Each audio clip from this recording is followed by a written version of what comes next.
ராமானுஜனை எடுத்துக் கொள்ளுங்கள். தஞ்சாவின் தளிகையை வெகுவாக புகழ்ந்தானாமே. இதை இப்படி செய், நாளை அதை தளிகை செய் என்று விருப்பமாக பட்டியலிட்டதாகவும் கேள்விப்பட்டேன். கோவிந்தனும் அவன் அண்ணாவின் அடியொற்றி நடப்பவனாயிற்றே. எனவே அப்படி நடக்கலாம் என்று சொல்ல வந்தேன். அகத்துக்காரி என்று ஒருத்தி வந்துவிட்டால் மாற்றம் நிச்சயமாக இருக்கும், சந்தேகமே இல்லாமல். அது சரி, திருமலையில் உள்ள வரன் பற்றி ஏற்கனவே தெரிவித்தீர்களே, யார் அந்த பெண்? கோபால சுவாமியின் மகள் பத்மா. ராமானுஜனுக்கு கூட பார்க்கலாம் என்று இருந்தோமே, அவளை நம் கோவிந்தனுக்கு பார்த்தால் என்ன? நன்றாக கேட்டாய்ப்போ. இந்நேரம் அந்த பெண் ஒரு குழந்தைக்கு தாயாகவே ஆகியிருப்பாள். அவளுக்கு சென்ற வருடத்திற்கு முன்பே கல்யாணமாகிவிட்டது. அடடா, நல்ல வரனாயிற்றே. நமக்குதான் கொடுப்பனை இல்லை போலிருக்கிறது. அதனால் என்ன, வேறு வரனா இல்லை?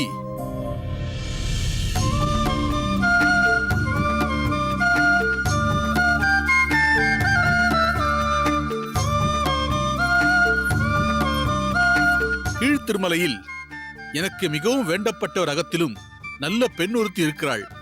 அலர்மேல் நாச்சியார் என்று பெயர். மகாலட்சுமி மாதிரி இருப்பாள். பெண்ணின் தகப்பனாருக்கு கோயிலில் கைங்கரியம், நல்ல குடும்பம். அப்படி என்றால் அந்த பெண்ணையே நம் கோவிந்தனுக்கு வரன் பேசி நிச்சயித்து விட வேண்டும் அண்ணா. அதையும் வரும் தை மாதத்திற்குள் பேசி முடித்தால் மிகவும் நல்லது. நீங்களும் இதை பற்றி என் அண்ணாவிடம் வலியுறுத்தி சொல்லலாமே. ஏன் ஒன்றும் பேசாமல் இருக்கிறீர்கள்? நீ பேசும்போது குறுக்கே பேசுவது அவ்வளவு முறையாக இருக்காது. நீ முழுவதும் பேசிவிட்டாய் என்றால் பிறகு நான் மைத்துனரிடம் வலியுறுத்தி பேசுவேன். போதுமா? எதையுமே வலியுறுத்தி சொல்ல வேண்டும் என்பதில்லை பெரிய பிராட்டி. ஒரு நல்ல வரனை பார்த்து கோவிந்தனுக்கு கல்யாணம் செய்து வைப்பதில் எனக்கு சற்று கூடுதல் பொறுப்பு உள்ளதை நான் நன்கு அறிவேன். அதே சமயத்தில் இவ்விஷயத்தில் கோவிந்தனுக்கு மிகவும் அழுத்தம் கொடுப்பது அல்லது உடனே நீ கல்யாணம் செய்து கொள்ள வேண்டும் என்று அவனை வலியுறுத்துவது நல்லதல்ல. என்ன அண்ணா, நீங்களே இப்படி சொன்னால் எப்படி? பொறுமை பெரிய பிராட்டி, பொறுமை. சட்டென்று ஒரு பெண்ணை பற்றி பேசி உடனே உன் சம்மதத்தை சொல் என்று கோவிந்தனை வலியுறுத்துவது ஏன்? இக்காலத்தில் எந்த பிள்ளையாண்டானையும் நாம் அழுத்தம் கொடுத்து சம்மதிக்க வைப்பதென்பது சற்று கடினம்தான். ஏற்கனவே ஒரு முறை நாம் கோவிந்தனிடம் கல்யாண விஷயமாக பேசி அவன் வேண்டாம் என்று சொல்லி அனுபவப்பட்டிருக்கிறோம். இம்முறையும் அப்படி ஆகக்கூடாது. உன் அண்ணா சரியாகத்தான் சொல்கிறார் பெரிய பிராட்டி. அக்காலம் போல் இக்காலம் இல்லை. நீங்கள் சொன்னது என்னமோ மிகவும் சரி மன்னி. அண்ணா சொல்லிவிட்டார் என்பதற்காக மறுபேச்சு பேசாமல் காந்திமதி அக்காவும் சரி, நானும் சரி, காட்டிய வரனுக்கு கழுத்தை நீட்டிவிட்டோம். மறுபேச்சு என்பதற்கெல்லாம் இடமேது? சரி சரி, என்ன குறைந்து விட்டது இப்போது? இன்னாருக்கு இன்னார் என்பது பகவான் முன்னமே தீர்மானித்து விடுகிறார். உன் அண்ணாவும் எனக்கு ஒரு கட்டளையோடுதான் தன் தங்கையான உன்னை கன்னிகாதானம் செய்து கொடுத்தார். அதாவது நான் பஞ்ச சம்ஸ்காரம் செய்து கொண்ட பிறகுதான் என் தங்கையை தாரை வாத்து கொடுப்பேன் என்றார்.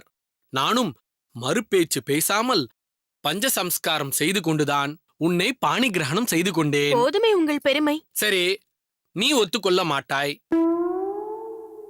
அது என்ன, பாத்திரத்தில் வழுத்து நிரப்பியிருக்கிறாய்? தேங்காய் துவையலா? உங்கள் கணிப்பு மிகவும் சரிதான். தேங்காய் துவையலேதான். அதானே, வைத்தியர் நாடி பிடித்து ரோகத்தை கண்டுபிடிப்பார் என்றால் இந்த கமலநயனன் நாசியால் மோப்பம் பிடித்தே தலிகையை கண்டுபிடித்து விடுவேன். அப்படி ஒரு வரம் இருக்கிறது எனக்கு.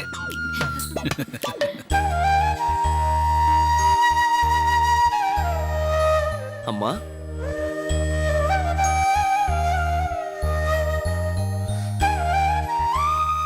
அடடா, மாமாவும் மாமியும் வந்திருக்கிறீர்களே, ஆச்சரியமாக இருக்கிறது. நமஸ்காரம். வா கோவிந்தா, உனக்கு ஒரு இன்ப அதிர்ச்சியும் ஆச்சரியமும் கொடுக்க வேண்டும் என்பதற்காகத்தான் நாங்கள் வந்திருக்கிறோம். நலமாக இருக்கிறாயா கோவிந்தா? நலமாக இருக்கிறேன் மாமி. கோவிந்தா, அந்த மூட்டையை என்னிடம் கொடு. கொடுக்காதே கோவிந்தா, அதை என்னிடம் கொடு.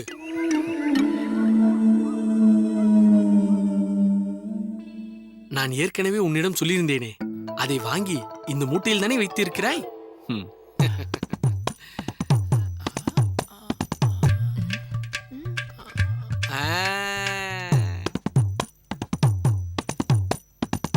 தேடியது கிடைத்து விட்டது. என்ன மாப்பிள்ளை இது? திருத்துழாய் பிரசாதமா? அது நமக்கு. இவருக்கென்று பிரத்யேகமான ஒன்றை அவர் எடுத்துக்கொண்டார். பெரிய பிராட்டி, திருத்துழாயான துளசி நம் அனைவருக்கும் பொதுவான பிரசாதம்தான். அடியேன் பிரசாதத்தை அவசியம் சுவீகரிப்பேன். திருப்பெட்குழி விஜயராகவ பெருமாள் நம் எல்லோருக்கும் திருத்துழாய் பிரசாதம் கொடுத்து அனுப்பியிருக்கிறார் என்றால், இந்த புளியோதரையை திருமடப்பள்ளியிலிருந்து இந்த அடியனுக்காக பிரத்யேகமாக கொடுத்து அனுப்பியிருக்கிறார். கவலை வேண்டாம், உங்கள் எல்லோருக்கும் உண்டு. கோவிந்தா, நீ போய் கைகால்களை சுத்தி செய்து கொண்டு வா. சுவாமிகளே, அடியேன் சற்று நேரத்தில் வந்து விடுகிறேன். கோவிந்தா, 2 நாட்களுக்கு வேற எதுவும் வேலை வைத்துக் கொள்ளவில்லையே? இல்லை அம்மா, அகத்தில் தான் இருப்பேன். அப்பாடா, இப்போதுதான் மனதிற்கு நிம்மதியாக இருக்கிறது. அண்ணா, அந்த அலர்மேல் நாச்சியார். பெரிய பிராட்டி, கோவிந்தன் மிகுந்த களைப்போடு வந்திருப்பான். முதலில் அவனை கவனி, மற்றதை சாவகாசமாக பிறகு பேசிக்கொள்ளலாம். சரி அண்ணா, வாருங்கள் மன்னி, நாம் தளிகையை கவனிப்போம். மாமா, என்ன சொல்கிறார் அம்மா? ஏதோ அலர்மேல் நாச்சியார் என்கிறாரே. ஓ, அதுவா? திருமலைக்கு வந்து வெகு நாட்கள் ஆகிவிட்டதாம். உன்னையும் அழைத்துக் கொண்டு திருமலைக்கு வரும்பொழுது அலர்மேல் மங்கை தாயாரையும் தரிசித்து விட்டு வர வேண்டும் என்றாள். அதை ஞாபகப்படுத்தினாள். அப்படியா? அம்மாவுக்கு பிறந்தகம் சென்று வருவதில் ஒரு தனி ஆர்வம் உண்டு. ஏன், உனக்கு இல்லையா? இல்லாமல மாமா, வாரா வாரம் இங்கு கண்டிப்பாக தவறாமல் வந்து விடுகிறேனே. அம்மா தங்களிடம் சொல்லவில்லையா? சொன்னாள் சொன்னாள். சரி, உன் படிப்பு நல்ல முறையில் சென்று கொண்டிருக்கிறதா? யாதவ பிரகாசர் உங்கள் இருவரிடமும் அன்பாக நடந்து கொள்கிறாரா? அன்பா? அதற்கும் ஒரு படி மேலாக சில மடத்து பொறுப்புகளை என்னிடம் ஒப்படைத்திருக்கிறார் என்றால் பாருங்களேன். அப்படியா? ஆமாமா, நீங்கள் எல்லோரும் பயந்தது போல் அல்லாமல் அவர் எங்களிடம் மலையளவு அன்பு வைத்திருக்கிறார். ஞானத்தில் ஆழங்காண முடியாத வேதாந்த சாகரமாக இருக்கிறார். ஒரு சமயம் ராமானுஜர் அண்ணா எனக்கு போதித்த ஒரு காவிய விஷயமாக ஒரு ஸ்லோகத்தை சொல்ல, அச்லோகம் எதிலிருந்து எடுத்துரைக்க பெற்றது என்று ஒரு நொடியில் சொல்லிவிட்டார் என்றால் பாருங்களேன்.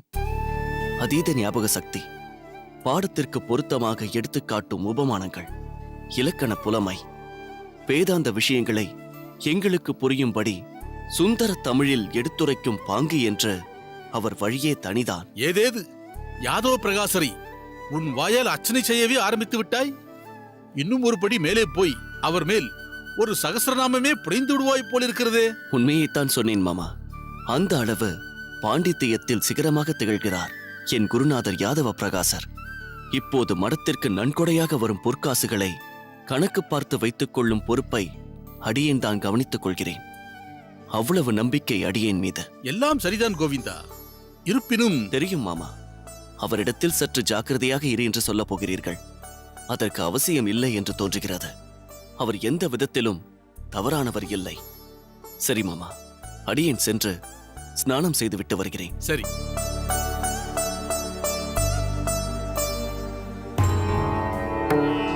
யாதவ பிரகாசர் கோவிந்தனை வெகுவாக கவர்ந்து விட்டார் போலிருக்கிறதே.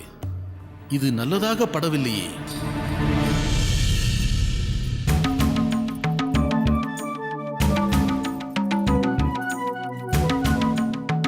கணக்கு பிள்ளை, ஏன் நிற்கின்றீர்கள்? உட்காருங்கள். இருக்கட்டும் அம்மா. கணக்கு பிள்ளை, நீங்கள் கொடுத்த பட்டியலில் மொத்தம் 47 பேரிடம் கடன் தொகை பிடிக்க வேண்டியிருந்தது. எல்லோரிடமிருந்து பிடித்து விட்டீர்களா? இன்னும் 2 பேரிடம் பிடித்தம் செய்ய வேண்டும். ஏன் அவர்களை மட்டும் விட்டு வைத்திருக்கிறீர்கள்? அவர்கள் உடல்நலமில்லாத காரணத்தால் பணிக்கு வரவில்லை. வந்ததும் கடன் தொகையை பிடித்து விடுகிறேன். ஆண்டாள், வாருங்கள் அம்மா, வாருங்கள் அப்பா. வணக்கம் சுவாமி. நமஸ்காரம். வணக்கம்மா. என்ன ஆச்சரியம், திடீரென்று வந்திருக்கிறீர்கள்? ஏதோ உன்னை பார்க்க வேண்டும் போல் தோன்றியது. இதே ஊரில் தானே இருக்கிறோம், அதான் உடனே புறப்பட்டு வந்துவிட்டோம். ஆண்டாள், நீ ஏதோ கணக்கு வழக்குகளை பார்த்து கொண்டிருக்கிறாய் போலிருக்கிறது. ஆமாம் அப்பா, பணியாளர்களின் கணக்கு வழக்குகளை பார்த்து கொண்டிருந்தேன். கணக்கு பிள்ளை, அம்மா. மற்ற கணக்குகளை பிறகு பார்த்துக் கொள்ளலாம். இந்த காசு பைகளை பத்திரமாக கஜானாவில் வைத்து விடுங்கள். சரிங்கம்மா.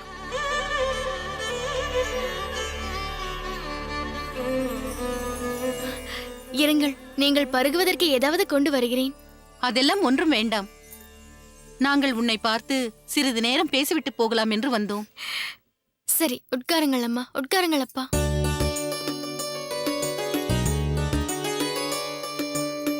எப்படி இருக்கிறாய் குழந்தாய்? மாப்பிள்ளை உன்னை சந்தோஷமாக வைத்திருக்கிறாரா? மிகவும் சந்தோஷமாக வைத்திருக்கிறார். எல்லாம் அந்த பெருமாளின் கடாட்சம். வசதியான செல்வந்தர் குடும்பத்தில் வாழ்க்கைப்பட்டதால் இதை சொல்லவில்லை. இங்கிருக்கும் ஒவ்வொருவரும் குணத்திலும் பழக்கத்திலும் சொக்கத் தங்கமாக இருக்கின்றனர்.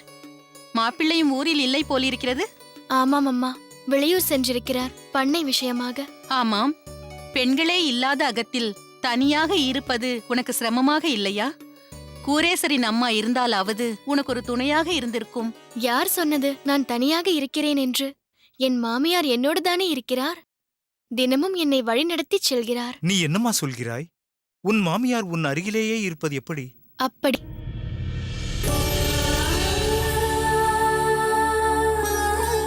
நான் செய்யும் ஒவ்வொரு விஷயத்திற்கும் அவர் ஆசையை பெற்றுக் கொள்கிறேன்.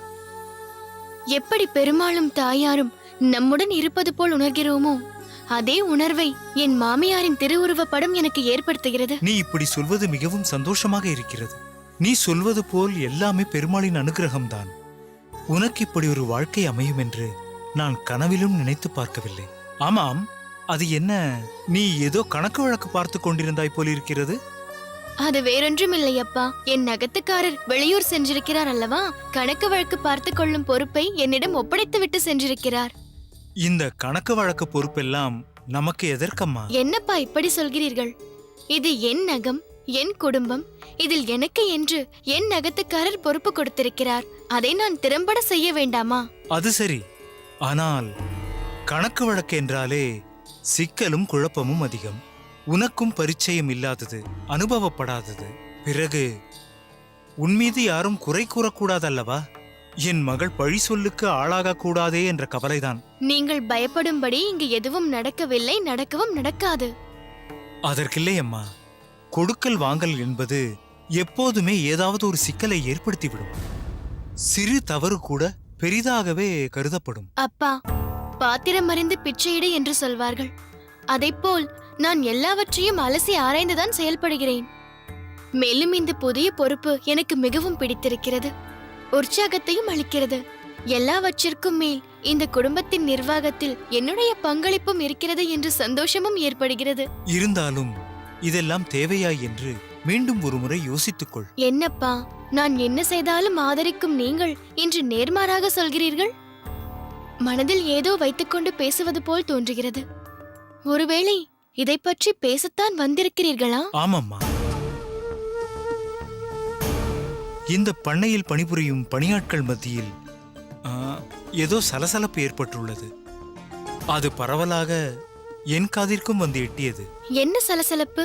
அது ஏதோ நீ புதிதாக உத்தரவு பிறப்பித்திருக்கிறாயாம். உதவித்தொகையை கடனாக கருத வேண்டும் என்றும் அதனால் மாதப்பிடித்தம். அப்பா, நீங்கள் தவறாக நினைத்துக் கொள்ள வேண்டாம். நீங்கள் பண விவகாரங்களில் பெரிதாக ஈடுபடாததால் உங்களுக்கு தெரிய நியாயமில்லை. இங்கு வந்த பிறகுதான் நானும் பல விஷயங்களை தெரிந்து கொண்டேன். சில விஷயங்களை சில காரணங்களுக்காக செய்ய வேண்டிய கட்டாயம் உள்ளது. ஆனால் அது இறுதியில் பயனுள்ளதாகத்தான் இருக்கும்.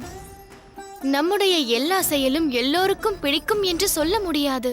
சிலருக்கு பிடிக்கலாம், சிலருக்கு பிடிக்காமல் போகலாம். எல்லோரையும் திருப்திப்படுத்துவது என்பது கடினம். மற்றவர்கள் என்னை பற்றி என்ன பேசுகிறார்கள் என்பதெல்லாம் எனக்கு கவலை இல்லை. ஜமீனின் வளர்ச்சிதான் எனக்கு முக்கியம். ஆண்டாள், யார் என்ன வேண்டுமானாலும் சொல்லிவிட்டு போகட்டும் என்று அசட்டையாகவோ அலட்சியமாகவோ இருக்க முடியாது. அப்பா, இதற்கு மேல் விரிவாக என்னால் உங்களுக்கு எடுத்துரைக்க முடியாது. என் நகத்துக்காரருக்கு புரியும். அவருக்கு புரியாமல் போய்விடக் கூடாதே என்பதுதான் என் கவலை. அவர் ஆதரிப்பார் என்ற நம்பிக்கை எனக்கு இருக்கிறது. அது போதும். நான் சொல்வதை சற்று காது கொடுத்து கேளம்மா. இல்லை அப்பா, இதற்கு மேல் இதை பற்றி பேசுவதற்கு எதுவும் இல்லை. நான் உங்களுக்கு பருகே ஏதாவது எடுத்து வருகிறேன். என்ன இது? நம்ம ஆண்டாளா இப்படி பேசுகிறாள்? இடத்திற்கும் காலத்திற்கும் தகுந்தவாறு மனித சுபாவம் மாறும். அதுதான் இயல்பு. அது சில சமயம் வியப்பையும் ஏற்படுத்தும். எது எப்படியோ இனி பெருமாள் பார்த்துக் கொள்வார் என்று விட்டுவிட வேண்டியதுதான்.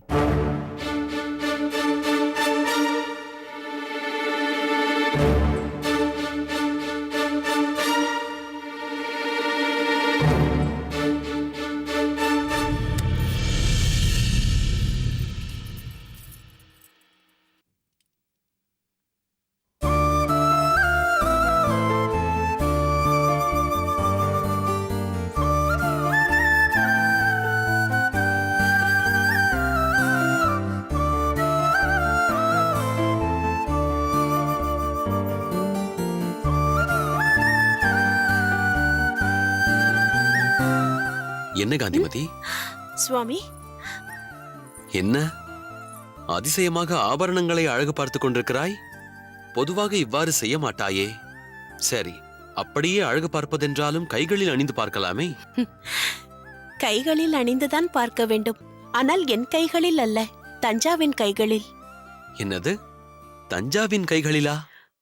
ஆமாம், தட்டானிடம் சொல்லி அவளுக்காக புதிதாக செய்திருக்கிறேன்.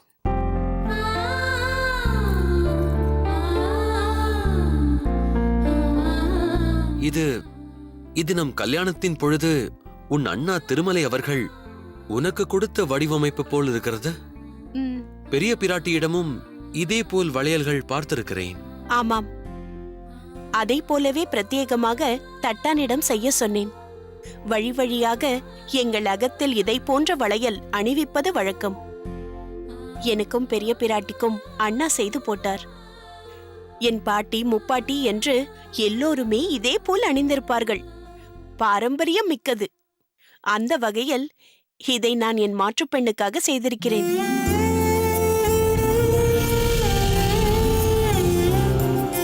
பக்தி மார்க்கத்தில் ஆச்சார அனுஷ்டானங்களை செய்வதோடு இல்லாமல் பலதரப்பட்ட சத் விஷயங்களும் தான தர்மமும் செய்து கொண்டிருக்கிறீர்கள். அதனால்தான் ஒரு அமைதியான நிம்மதியான சூழ்நிலையில் இருக்கிறீர்கள். படத்துல 30க்கும் மேற்பட்ட நகைச்சுவை நடிகர் நடிகைகள் நடிச்சிருக்காங்க. குறிப்பா கூத்து கலைஞர்களாக நடித்திருக்கும் நடிகர்கள் கூத்தில் வரும் எல்லா கதாபாத்திரத்திற்கான ஒப்பனை ஏற்று நடித்திருப்பது அவங்களுடைய விடாமுயற்சியும் திறமையும் காட்டுது.